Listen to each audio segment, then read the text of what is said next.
తెలంగాణలో అధికారం చేపట్టకపోవడానికి కారణాలంటే గతంలో ఇండివిజువల్గా ఎప్పుడు Bharatiya Janata party last time తప్ప అంతకుముందు ఇండిపెండెంట్ బీజేపీగా పోటీ చేయలేదు. గతంలో టీడీపీతో పొత్తులు ఉండినాయి. సో ఇప్పుడు స్వతంత్రంగా పోటీ చేస్తూ ఉన్నాం. తెలంగాణ ఏర్పడినప్పటి నుంచి స్వతంత్రంగా పోటీ చేస్తూ ఉంది భారతీయ జనతా పార్టీ. సో ఇక్కడ అంతకుముందు పొత్తులతో ఉండడం వల్ల కూడా గ్రాస్ రూట్ లెవెల్లో పార్టీ బలోపేతం కాలేకపోవడము, దాని మీద దృష్టి పెట్టకపోవడం. సో ఈరోజు భారతీయ జనతా పార్టీ పటిష్టంగా తయారైందని చెప్పడానికి కూడా లాస్ట్ ఎలక్షన్స్ కంటే పార్లమెంట్కి వచ్చే వరకు చాలా పటిష్టంగా తయారైంది. గ్రామాన ఈరోజు స్ట్రెంత్ పెరిగింది, కాడర్ పెరిగిండ్రు, ప్రజల లోపల ఒక భారతీయ జనతా పార్టీ పైన ఒక ఆలోచన పెరిగింది. అరే భారతీయ జనతా పార్టీ కూడా మనం ఇక్కడ అధికారంలోకి తేవాలంటటువంటి ఆలోచన పెరిగింది. మోదీ గారు కేంద్రంలో ప్రధానమంత్రిగా ఉండాలంటటువంటిది ఆలోచన పెరిగింది. దాని కారణంగానే ఈరోజు 8 పార్లమెంట్ సీట్లు మా తెలంగాణ నుంచి గెలిపించిండ్రు.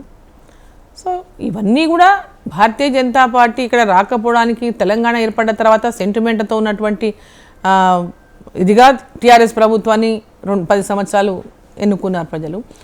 లాస్ట్ టైం కూడా టీఆర్ఎస్ ప్రభుత్వం మీద పెద్ద ఎత్తున అనేకమైనటువంటి ప్రభుత్వ విధానాలపైన వ్యతిరేకంగా పోరాటం చేసింది భారతీయ జనతా పార్టీనే చేసింది. భారతీయ జనతా పార్టీ తెలంగాణ రాష్ట్ర సమితి బీఆర్ఎస్గా మారిన తర్వాత వాళ్ళు చేపట్టినటువంటి అనేక ప్రజా వ్యతిరేక విధానాలపైన పోరాటాలు చేసి భారతీయ జనతా పార్టీ ప్రజల లోపల స్థానాన్ని సంపాదించుకుంది.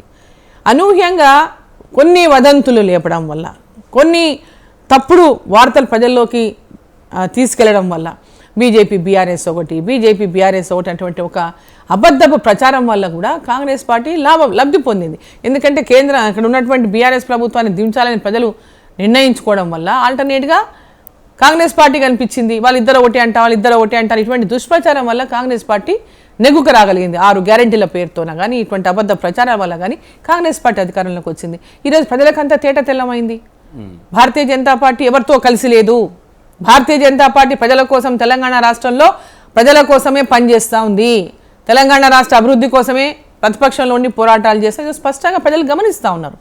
ఇవాళ తెలంగాణలో భారతీయ జనతా పార్టీ రేపు వచ్చేటటువంటి ఎన్నికల్లో భారతీయ జనతా పార్టీ గెలిపించాలనేటటువంటి ఆలోచనతో ప్రజలు ఉన్నారు. ఇవాళ కాంగ్రెస్ పార్టీ వచ్చిన సంవత్సరం లోపల పెద్ద ఎత్తున ప్రజా వ్యతిరేకతను ఎదుర్కొంటూ ఉంది ఇవాళ. సో ఇవన్నీ కూడా భారతీయ జనతా పార్టీ ఇవాళ ఒక స్ట్రెంగ్త్గా గ్రామాల లోపల ఎదుగుతూ ఉంది. నరేంద్ర మోదీ గారుని ఇవాళ ప్రతి ఒక్కరు గ్రామాల్లో కూడా ప్రతి ఇంట్లో నరేంద్ర మోదీ గారి యొక్క అభిమానులు ఏర్పడినారు. వారి నాయకత్వం ఉండాలని కోరుకున్నారు. అదే తెలంగాణలో కూడా భారతీయ జనతా పార్టీ రావాలనేటటువంటి విధంగా ఈరోజు ప్రజల లోపల చాలా స్పష్టంగా కనిపిస్తూ ఉంది. భవిష్యత్తులో తప్పకుండా తెలంగాణ రాష్ట్రంలో భారతీయ జనతా పార్టీ ప్రభుత్వాన్ని ఏర్పాటు చేస్తుంది.